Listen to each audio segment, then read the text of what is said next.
So, welcome to the Emerging Lawyer series at the Coffee Conversation show powered by the Emerging India Forum TIF and a tech partner, Prime Infotech Solution. Theme is Bridging Continents with Law. We have with us Sudhanshu Roy, Senior Associate at Foley Hoag LLP. With a career that spans advising the Government of India, working on bilateral investment treaties, and now representing sovereign states before international tribunals. Sudhanshu's legal journey is marked by intellectual rigor and diplomatic finesse. A graduate of NYU School of Law and a fellow of the Chartered Institute of Arbitration, he brings a rare blend of courtroom brilliance and treaty craft. He is a seasoned international arbitration lawyer qualified in New York, Washington, D.C., and New Delhi. Tune in as we uncover how one lawyer built bridges between policy and practice and between continents and courtrooms. So, welcome, Sudhanshu, to today's coffee conversation. Thank you. Thank you for having me. Okay, so let me explain you. There are three rounds: professional journey, personal journey, and you will be in the hot seat, the rapid fire round, for which you have to be witty, fun, and quick. And here's inspiration Legal AI 101. So let's begin. Friends, I'm Lain Amir Virani, host at Coffee Conversation, legal tech evangelist at Prime Infotech Solution, author of 15 books. We help law firms, corporate legal, startup SMEs with world-class technology, software licensing, and tech training solutions. So my first question, Sudhanshu, for your professional journey, how has your journey shaped up and what were the key defining moments? The journey has been promising, very productive. It's been a continuous learning experience. As you know, as lawyers, we never stop learning. We are very much, it's an academic profession more so than others. So we are constantly in touch with the books and have to keep up to date with case law. Whatever area of law we practice, it's a constant learning experience. So it's been a very enriching journey. As you mentioned, I have practiced in multiple jurisdictions, starting with India, now the United States. And while I'm based in the United States, I have done cases all around the world. So whether it be the United Kingdom or France or Singapore, I have the main hubs of international law and international arbitration. I have practiced in each of those jurisdictions. So it's been a rewarding experience. In terms of key defining moments, I hope that, there have been a few, but I hope that, there is something in store in the future as well. I think joining Foley Hoag and working in an international legal environment in the United States was certainly a defining moment. I'm still here. It's been 9 years. I think adapting to a completely different legal culture was certainly a challenge in the beginning. Although India and the United States share a common legal heritage in terms of what we call as common law, the law that has evolved from the courts and the jurisprudence of the United Kingdom of England and Wales, and which is followed in several countries around the world. So although we share that common heritage, the way the law has developed in both of these countries over the last 150, 200 years is very different. The legal practice in the United States is completely different than what we encounter in India. It's I'm not just talking about something in theory, but even in practice, how we practice law. For example, there is no concept of a senior advocate. There is no concept of a barrister in the United States, right?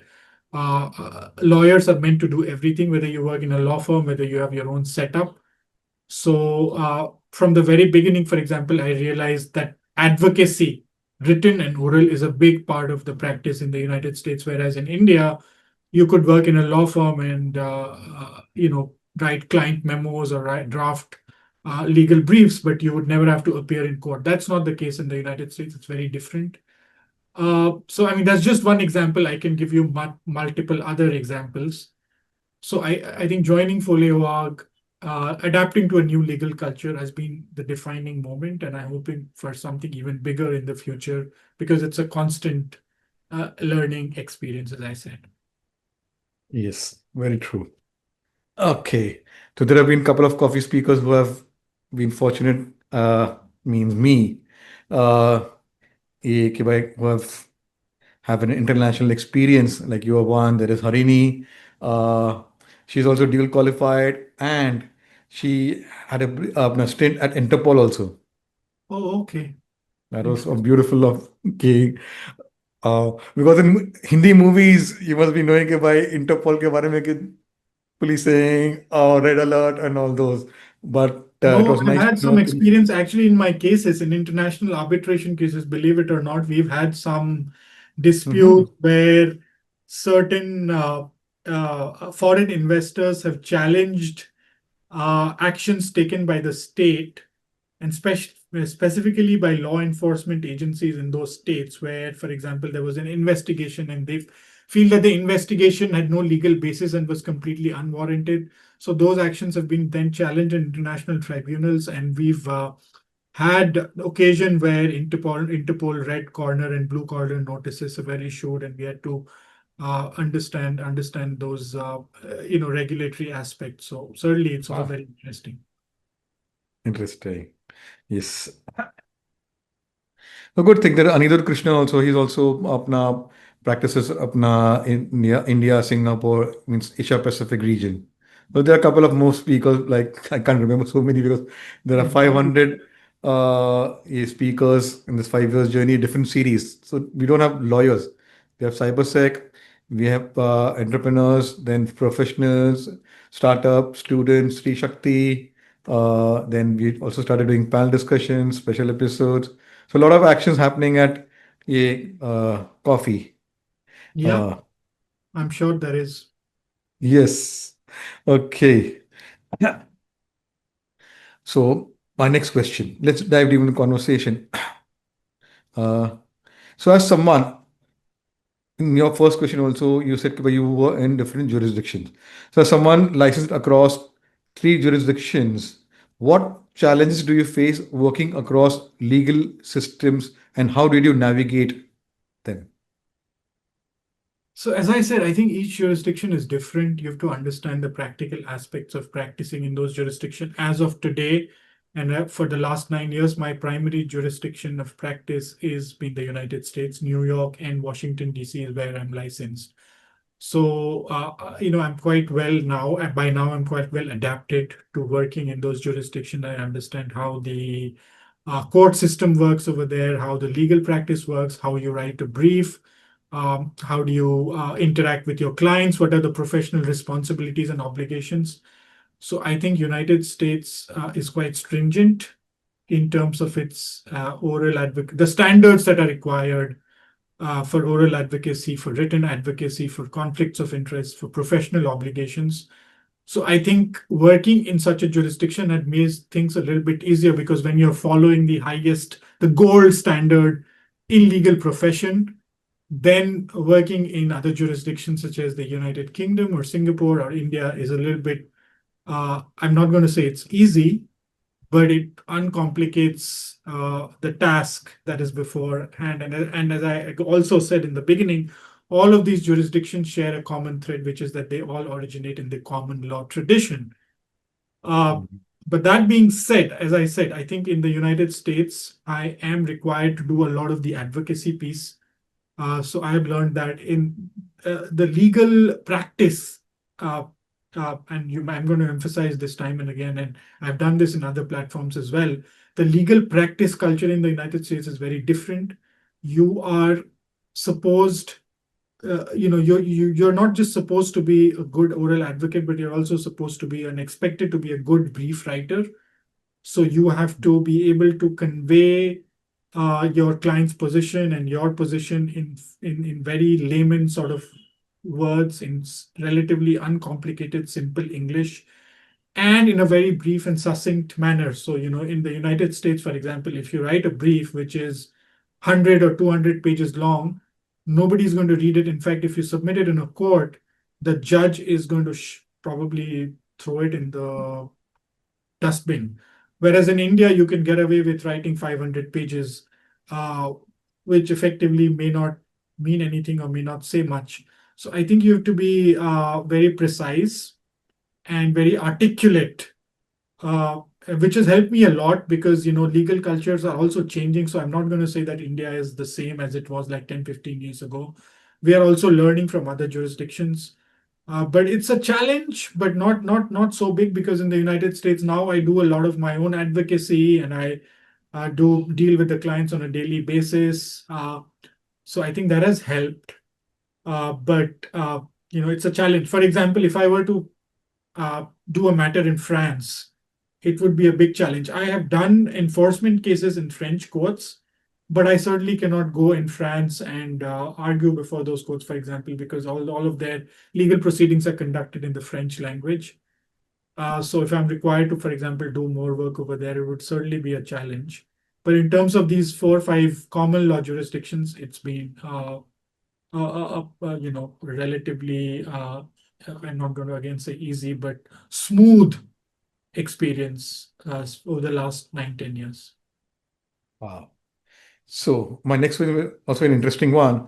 Investor state arbitration is complex and high stakes. How do you approach case strategy under such pressure? Oh, well, that's a very, very broad question. I mean, it depends on each case. Each case is different. I think the trick is to recognize that not every case is going to be the same. And investor state arbitration may sound very fancy and something quite high level to a lot of people because of how it's phrased, because the word investor is involved, the state is involved. So people may feel Yeah. like it's, a big multinational up against I don't know, a big state or a small state. But ultimately, these are complex factual disputes. Each case is different. You've got to be able to understand what precisely are you dealing with. For example, in each case, one of the first things we do is to create a chronology of events, right? To understand the sequence in which the events happened. What are the things that the investor did? What are the things that the state did? What are the measures that are being challenged? Why are they being challenged? What is the position of our client? So once we understand that, then it's a question of unraveling that and then taking the evidence and putting it at the highest and arguing in favor of your client. So it's not too different from any other litigation because it's ultimately evidence gathering and evidence presentation exercise. You take it to the highest, as I said. And then ultimately the legal standards come in. The legal standards are a little bit different than domestic law. International law applies. The bilateral investment treaty in question applies, which has different substantive standards, different procedures. But once you do one case, I think it's not very difficult to understand the standards that are at stake. I'm again not going to say it's difficult, but what is the unique challenge in each case is to understand the facts, the evidence, and to present it in the most persuasive form to the tribunal. So that's what we do essentially. Wow. So Sudhanshu, you have represented sovereign nations at international tribunals. Uh, what are the key preparations you have to go through, and how do you navigate by being on a global legal stage? Well, representing states is very interesting and challenging at the same time. So I'll just take the example of India, where I'm from. And the government of India is our long-standing client. We've represented the government of India in at least 4 investor-state arbitrations in the last 10 years.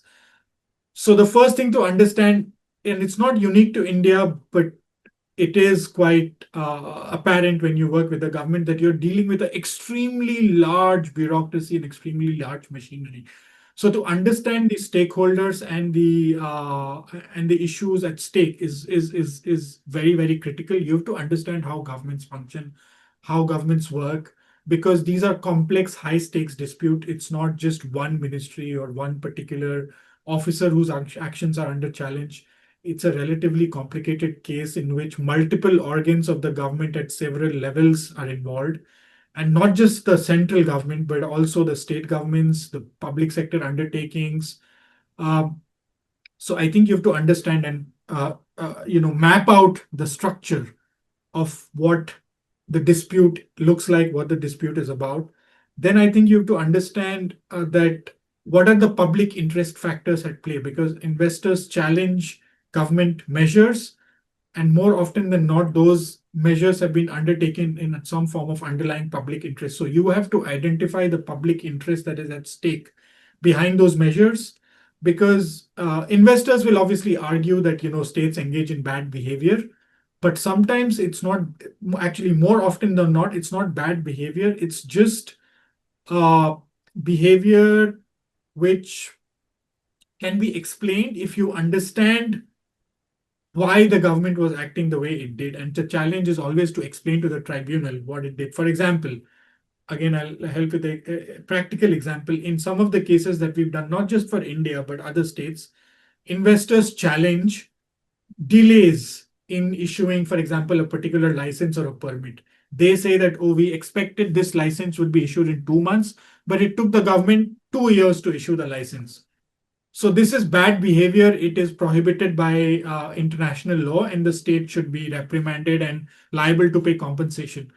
But then you have to understand why the government took 2 years. And the government took 2 years because, for example, it was facing a crisis in the bureaucracy. It was facing and processing 100 applications at the same time. The government in some departments lacked the capacity to process so many applications at the same time. Other investors, other entities which had applied for those licenses also faced delays. In some cases, the investor themselves failed to provide the documents and information necessary for the government to provide a license. So it's not particularly bad behavior. It's just behavior which may look bad to the naked eye.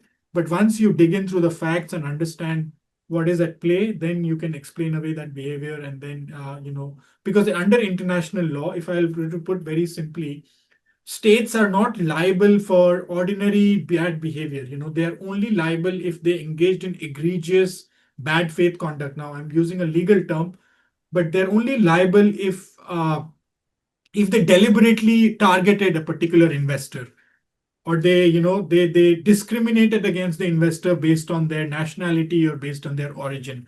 So that is a very high threshold. It's not usually it's not very easy to prove for an investor. So I think you once you understand these factors, you can defend your clients effectively, especially sovereign state clients. Wow. So I'm want to ask you one interesting question. Like, Yeah. you're dealing with government bureaucrats.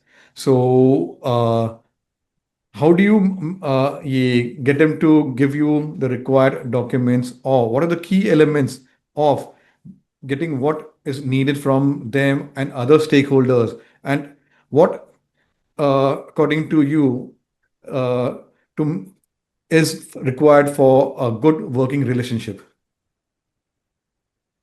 Well, I mean, trust, right? They should trust you. I think that's essential in any attorney-client relationship. It's not the government or trust is the basis of any relationship, I would say, whether it's personal or professional, right? So once the government, I mean, since the question is about a government, I think the government trusts us.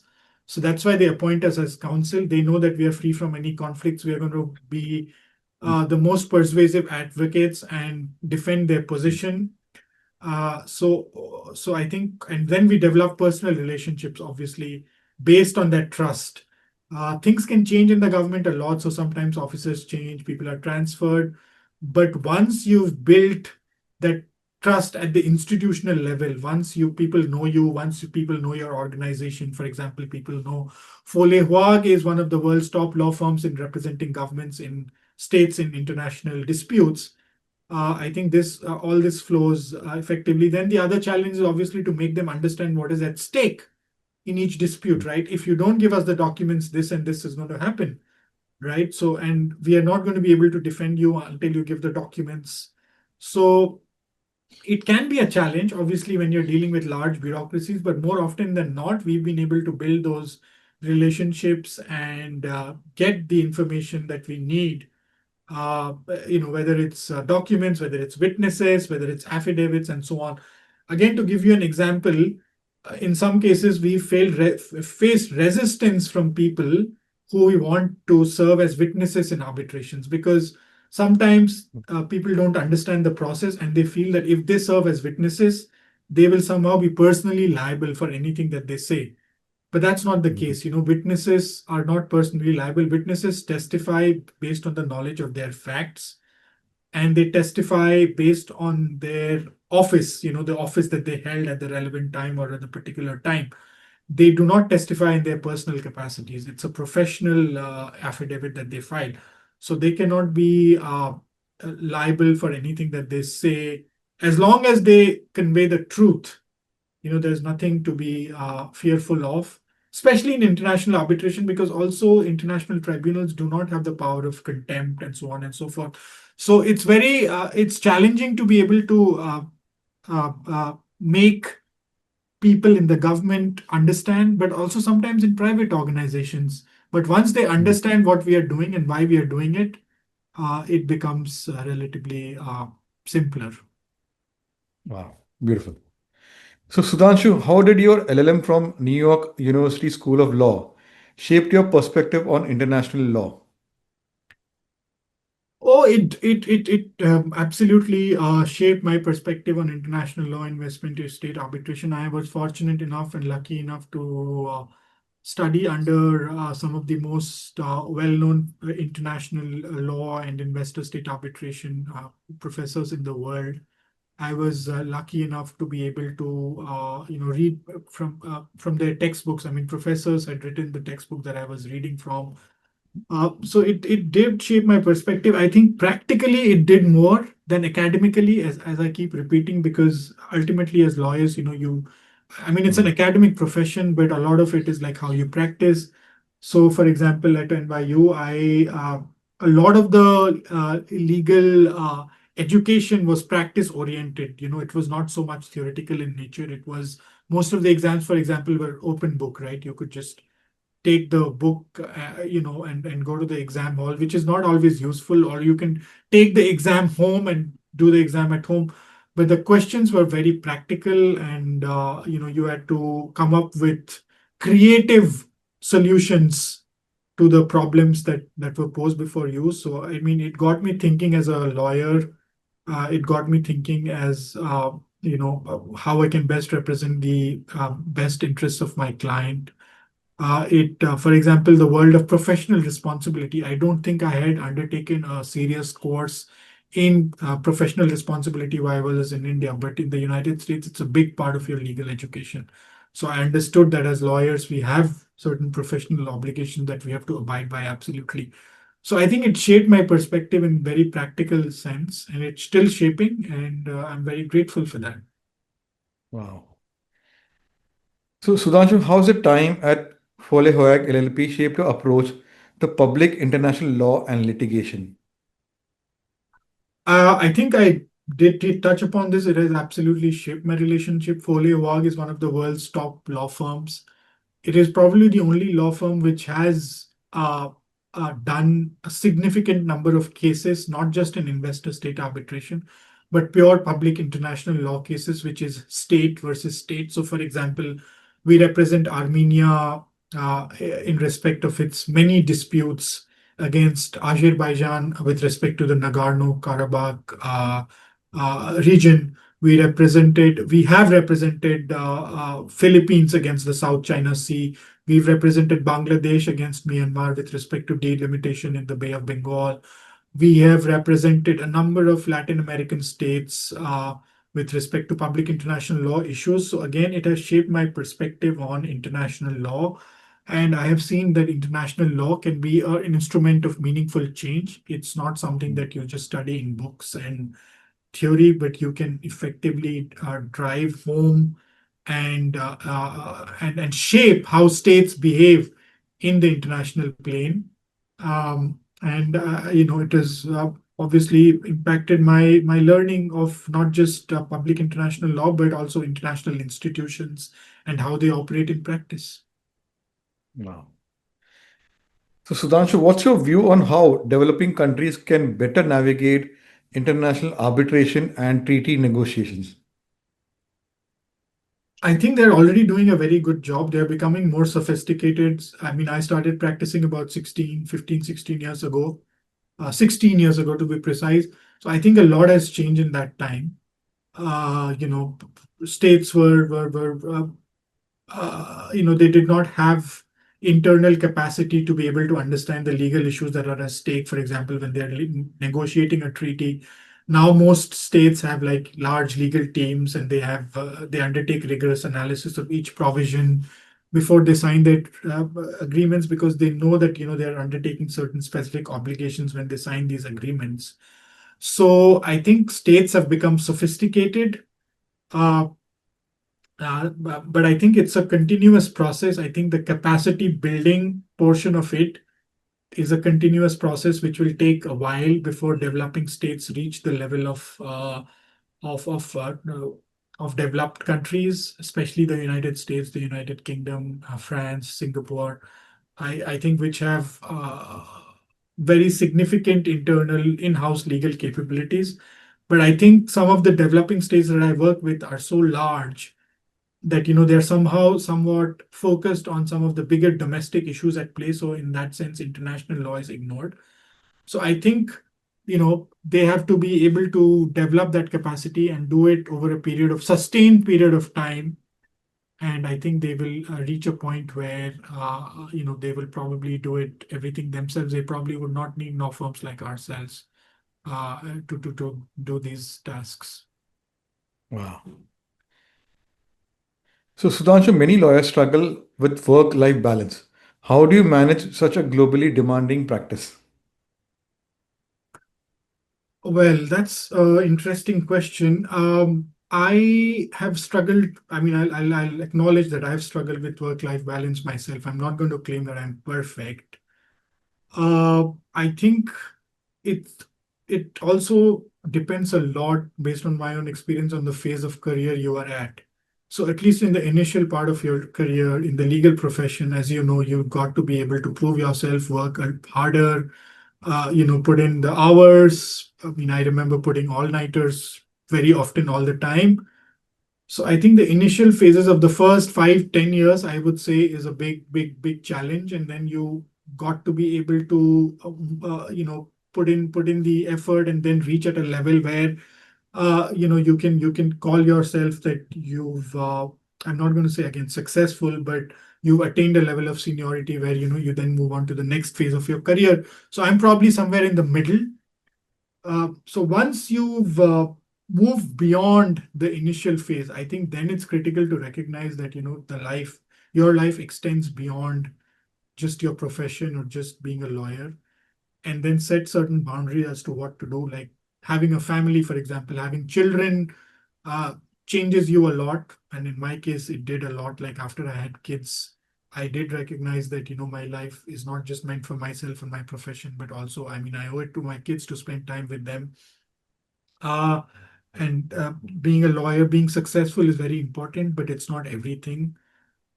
So I think it's that, but it's a continuous process. One thing also is very important for lawyers is that we often ignore our health. And because we uh, work very long hours, we don't think about what we eat, we don't think about regular physical exercise. So I think especially over the last few years, I have recognized that I was ignoring my health, and I have to focus more on my physical and mental well-being. Mental well-being is also ignored, by the way. I think especially in India, since your listeners might be based in India, I'm not going to say in the United States is perfect, but there is a more there's more openness about mental health in the United States than in India. I would say that. So mental and physical health is very important. Physical health, you got to be able to take some time for yourself, like do some physical activity. So I try to do that, and it really helps. But again, I'm not perfect, so I'm going to leave it there. Wow. So, Sudhanshu, who has been your mentor or has influenced you from the international arbitration world? A mentor? Um, Well, I don't have one particular mentor. Like people have shaped, my thinking of law, and people have certainly, uh, you know, helped me at various points in my career. I am not going to be able to say just one person, but I mean, if I were to take someone, when I used to work, uh, so I used to work at Amarchand Mangaldas, which is one of the biggest law firms in India. Then I joined the government of India, and there I encountered a few people, surprisingly, in the government who were so helpful and so encouraging and helped shape my legal career. Even to this day, I am in touch with them. So there is Dr. Saurabh Garg, who is, I think, currently a secretary at in the Union of India. And he worked very closely on treaty negotiation and treaty drafting and investor state issues when I was working at the Department of Economic Affairs. And he's closely helped me and shaped me just in terms of strategic thinking and diplomacy and how you conduct yourself in negotiations and meetings.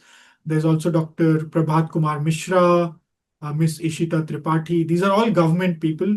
But since I work so much with the government, I think I have learned a lot from them. I've also learned from people at Foley Hoag, Mart Clodfelter, Konstantinos Salonides, Christina Hurias, just to name a few people. Again, like these are very prominent, high-profile public international law lawyers who I learn from every day, and I'm still learning. So it's not just one person. Wow. So, Sudhanshu, how is AI impacting the world of arbitration? Oh, it is impacting a lot. I think it is impacting in hopefully in positive ways. We have also tried to integrate AI in our practice, especially in tasks which often take a lot of time, like time-consuming tasks such as document review, document analysis, creating chronology of events. Uh, so I think it is impacting tasks which were earlier handled, for example, at the clerical or the secretarial level. It is not so much impacting advocacy as of yet, whether it's written advocacy or oral advocacy. Oral advocacy, I don't think it's ever going to impact. I don't know, maybe it could, but I cannot conceive of a way in which AI is going to be able to argue cases in court and answer questions from a judge. It could impact written advocacy, but at least in my experience, it has not reached that level because written advocacy is an art, Mm. and you've got to be able to know again the issues at stake and what the evidence is. But it is certainly, as I said, impacting the time-consuming part of it. It is impacting legal marketing as well. I've seen a lot of the marketing is now driven by AI. Uh, but again, I think I'm probably still learning in that sense. So maybe there's more to come in the future. Wow. So, my last question for our professional journey round: what advice would you give to young lawyers aspiring to enter the field of international arbitration? What advice I would give? I would say be persistent and do not shy away from working hard. This is a very demanding profession. This is a very academic profession. This is a very practice-oriented profession which requires a lot of effort, a lot of time. It takes significant number of years and dedication to build up your profile and your own personal brand in this space. It's highly competitive. It's very international in nature. So you've got to be able to understand not just the jurisdiction that you practice in, but around the world. And then you've got to be able to build your profile and your personal brand in it, which takes a number of years. So I think you need to be able to sustain your work, your excellence, your dedication in the field over a number of years. You have to be very persistent. It's very easy to think, oh no, I'm might as well. Let's say, I'm not saying I'm not guilty of it, but at some point I've thought, oh, it's this requires too much effort, too much time on my part. Maybe I should just like go in house, join a company, you know. Where I do not have to worry about writing an article, doing an event, or things like that, where it's probably a little more easier, but it requires persistence because you've got to be keeping at it like constantly, and then you reach the top. I don't think I've reached that level yet, but at least I have kept at it for a number of years. Mm. So I think you need to be able to do that. Write, improve your writing, sharpen your writing abilities, improve your Mhm. advocacy, attend conferences, try to speak at conferences, uh, build your profile. I think that's very important. Yes, beautiful. So let's go to next round and understand Sudhanshu as a person. Tell us about your family and your formative years. My family is from Calcutta. They still live there. My father was a professor in a place called Ramakrishna Mission College in Calcutta. He was a professor of history, which I think shaped my not just me as professionally, but also personally. I'm very interested in social sciences and Mm. politics, and how current affairs and how the world works and current events around the world, so which I think influenced my decision to be a lawyer, because the law doesn't just exist in the vacuum, right? It cannot be divorced from society, from history, from politics. So I'm a very keen follower of historical events and current events. And because of my father, I was exposed very early to books, and I am an avid reader. And as you grow in the profession, it becomes difficult to be able to keep up and sustain that reading habit. But I do try to keep up with that. I am a single child. I do not have siblings. I attended a boarding school uh, starting at the age of 8, which is quite unusual, but that was what my parents decided for me, and I'm very grateful for that experience that I had at a boarding school. So I had a very happy and playful childhood, but also I was quite very deeply immersed in books, and I was very deeply immersed in history and politics from a very young age. Wow. Okay. So let's go back to your college days in India. Hidayatullah National Law University. What are your memories and experiences from there? So my abiding memory is that uh, a very new college. It was set up. I don't know how much you know about national law universities, but now probably every state has one. At that time, it was set up just it was just 1 year old. So Mm. we had just moved there, and we were operating out of a temporary campus. In fact, for the 5 years that I was there, it was old building that the college was operating out of. It did not have its own campus, which it now has. So I think it was a kind of a difficult challenge, because we did not have that environment that typical residential universities and colleges in India have.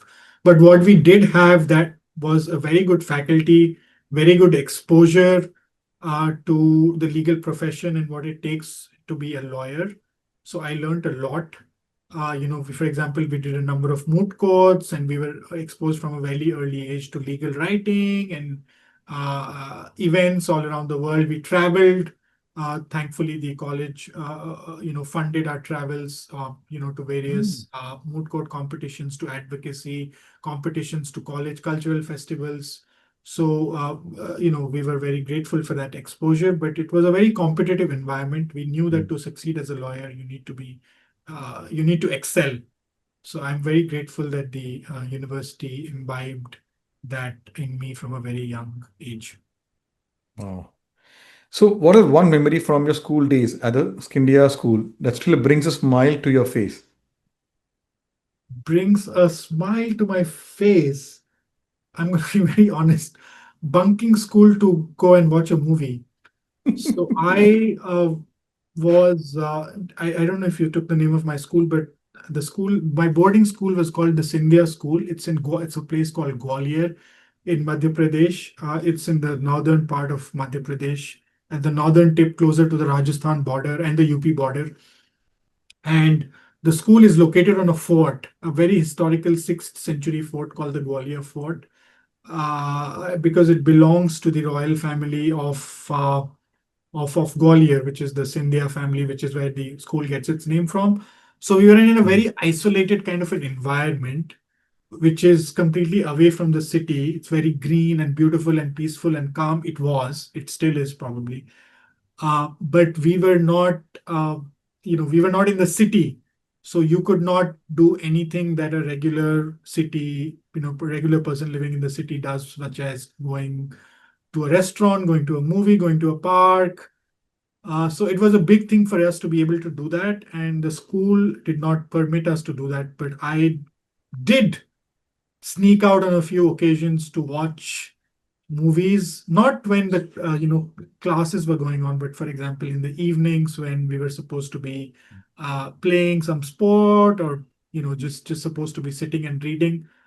Uh, so I think that is a very unique memory that I have, of sneaking out and going and watching movies with my friends. And in those days, there was no Netflix, right? There was no, so it was theaters or nothing, right? To Yes, watch a movie. We didn't even have a TV in our school. So I do remember watching those movies, and I'll remember them for all my life. beautiful. Yes. So, Sudhanshu, how do you unwind after a long week in the world of international litigation?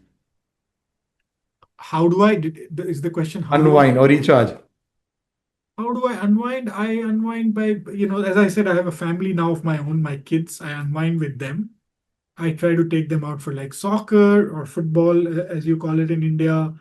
I'm a keen sports follower. So I mostly watch soccer, football, some of the American sports like American football or basketball. I used to watch cricket a lot, but it's very difficult to keep up, especially with the time zone and everything.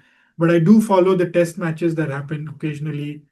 Um, I like to read, just disassociate myself from work, maybe have friends over. Oh, I like to cook a lot. So I've been a Mm. good cook, I would say. I'm not sure if I'm a good lawyer, but I'm definitely a good cook, a great cook. So I can cook up like a good mutton curry or a whatever, whatever food you give me a recipe, I'll be able to cook it. So I like to cook and have friends over, or even cook for just my family and my kids. But just not thinking about work is a good way to unwind and recharge. Wow, beautiful. So, Sudhanshu, you have studied and worked in some of the world's biggest cities. Which one feels most like home and why? Well, as of now, it feels Washington D.C. because that's where that's where my kids were born. But I'm very much Indian at heart. I mean, I could live and work at any city in India. So I'm not going to say which one. I mean, what I'm going to say is that because of the nature of my practice, which is pretty international, I am very adaptable. I could literally live anywhere and feel at home. Uh, so yeah, India or Singapore or Washington D.C. in India, like New Delhi, Bombay, Calcutta. I was in Malaysia recently in Kuala Lumpur, and it felt really very much at home because I don't know if you've been to Kuala Lumpur, but it's a very international city. There are lots of ethnic, the ethnic makeup of Malaysia is very very diverse, and there are people from all across the world over there. So that's I mean that's just an example to say that I could be at home in Kuala Lumpur if I were to go there tomorrow, or in Dubai, which I was like a few months back. So yeah, I'm very international and adaptable in my outlook and thinking. Wow. So, what's one tradition or cultural experience from India that you always carry with you, even abroad? What is one tradition? I would say it has to do something with food. Because I mean, in India, like food is a very big part of our culture. I mean, I know we have our festivals and everything. We have our own unique way of family, there's all of that. But I think food is a big part of our culture, and I really relish food from around the world, but especially food from around India. And our cuisine is so diverse, right? My wife, Yes. for example, is from Tamil Nadu. I'm from Calcutta. I've lived in Delhi. Each state, each place has its own unique cuisine. So I carry that with me. As I said, I'm a good cook, so I like to cook up things from different parts and then introduce people in America to foods that they've never tasted, and then they taste it and they're like, "Oh my God, that's so amazing." For example, I had one friend over at my home, and I made egg curry, which is in Hmm. India, as you know, it's the most basic dish, right? Egg curry is like, Yes. it doesn't take much. It's so simple to cook. basically, I mean, I don't know to give the recipe, but it's a very uncomplicated food to make and eat. But my friend Hmm. was shocked that you could curry eggs. And he never had eaten it in his life. And he was like, kind of just, he was amazed by how good it tasted and the whole concept of it, because according to him, eggs are just like fried or scrambled or, Oh, yeah. eggs Benedict or boiled eggs. He had never tasted egg curry in his life. So again, very simple dish, but it could surprise a few people. Wow, beautiful. So, which is a book or movie which has left a lasting impact on you? Which is a book. So there's a book called Disgrace. It's Mhm. by J.M. Coetzee. I read it when I think I just finished school or maybe a few years later down the line. It's a novel, and it's a novel set in South Africa. And a lot of people have asked me this question. I always give this answer. And why it has shaped me, if I were to put it in simple words, is because the book is about dignity of dignity of labor, like dignity of doing things, respecting each person for what they do, right? It is the book is named Disgrace because it's about a professor of in South Africa who was highly reputed, had a very high social standing, but then got into a scandal, got into a controversy because of which he was stripped of his academic titles and reputation, and then eventually he left everything to work in a farm, and at the farm he was doing very kind of menial kind of jobs, such as cleaning up. And so the essence of the book is that nothing, no profession, no work is beneath your dignity. Every kind of work, every kind of job, every human person has a dignity that you have to be able to respect. And it does not matter what you do in life. You have to be able to respect what you do, and the other person also has to respect what you do. So I think that has shaped my thinking a lot in how I look at people, how it makes you humble, right? Because you don't Mm. think in your mind that you're this international lawyer who's working in multiple jurisdictions, because ultimately you are all human, so you've got to be able to respect other humans. That is the essence of the book. I don't know if I was able to explain it very No, well. no, beautiful. Movie, movie. I actually don't watch so many movies anymore because it's so difficult to keep up. Actually, yeah, I'm going to leave it there. The book is Okay, it's not fine. even important. So, what are your plans for 2025, personally and professionally? What are my plans? I mean, just keep growing. Just meet new people as you go and grow in the profession. You realize that being a lawyer is not just about being an advocate, right? But also being a effective communicator, a person who markets themselves. So I have, although I don't think I'm a very natural at this, but I have learned to be able to go out there, meet people, talk. So I think the goal is to build new connections, make new friends, professionally mostly, because personally it's very difficult now at this age to I mean, I do that personally as well, but on a very low scale, limited scale. But I think the goal is to build new connections, visit new places, make new friends, and then hopefully be able to work together on some projects with the connections that I build. Beautiful. So, my last one is googly one. Describe Sudhanshu in one line.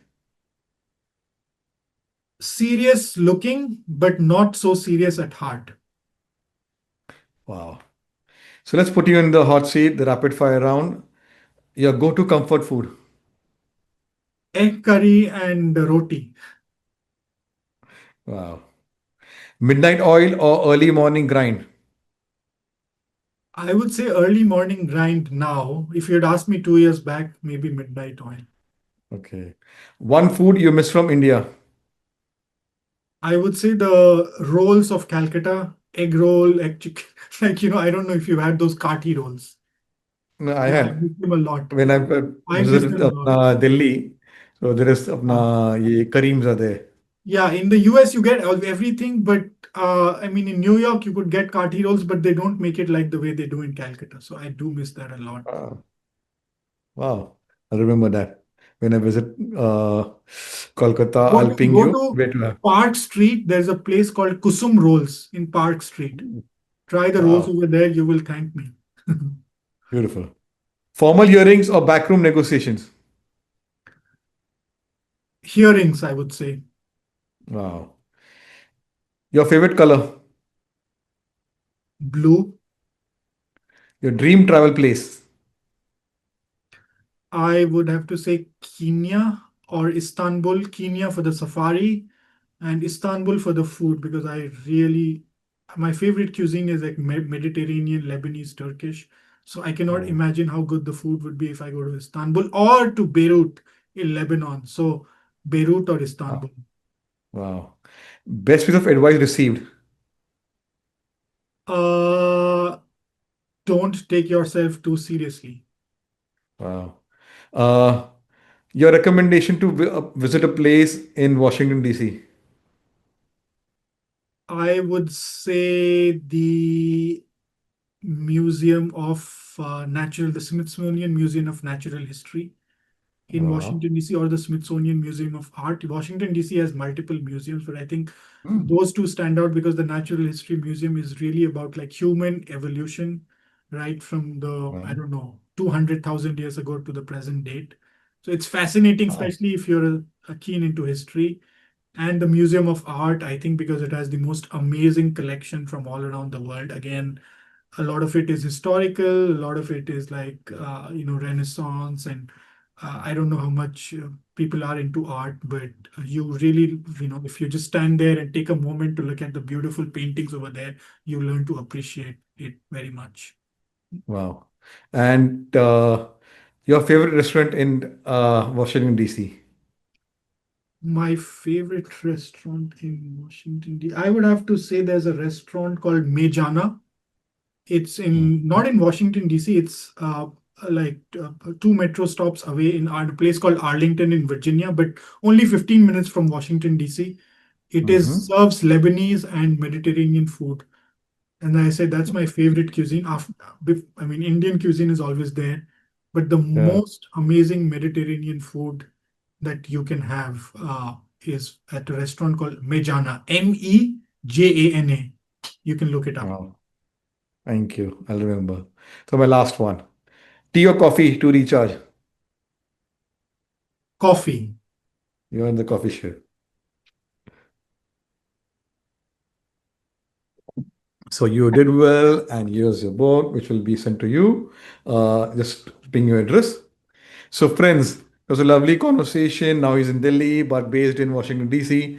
So, all those young legal professionals who want to be an international arbitrator or a what do you say, be part of the international tribunals or be part of international law firms. Watch this episode where Sudhanshu will take you what it takes to be an international arbitrator or be part of an international law firm and how he built himself because it takes a lot of effort and what do you say, grind to reach because to practice at international levels you have to go to a lot and also he's also done an LLM, so a lot of things have to be you you have to go through.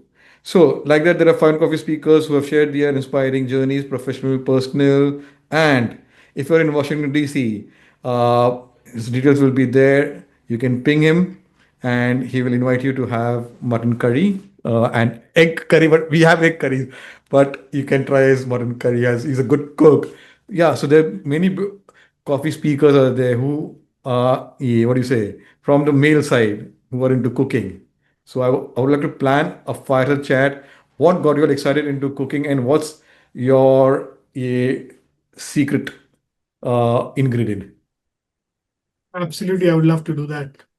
And Yeah. maybe we could do it over a cooking session. I don't know how you would get everyone together at one place, but the Yes. plan would be to do actually cook and then have that chat and then eat. Something will come up. You are cooking. You can do it on Zoom. Probably. Yeah. Yeah, yeah. Let's plan out. Yeah, this will be a fun episode. Okay. Wow. Sounds fun. So, if you want to like be featured like Sudhanshu, visit our website or LinkedIn page, the Emerging in the Forum, or connect with one of the coffee speakers. They would put in a word. Like Sudhanshu, also inspired by one of our coffee speakers, Aditya Prakash Rao. So, gratitude to Aditya. So, to get Sudhanshu, our team had connected, but Aditya made him come here, and I hope you had a lovely time. I too had so many things, and the journey doesn't end here.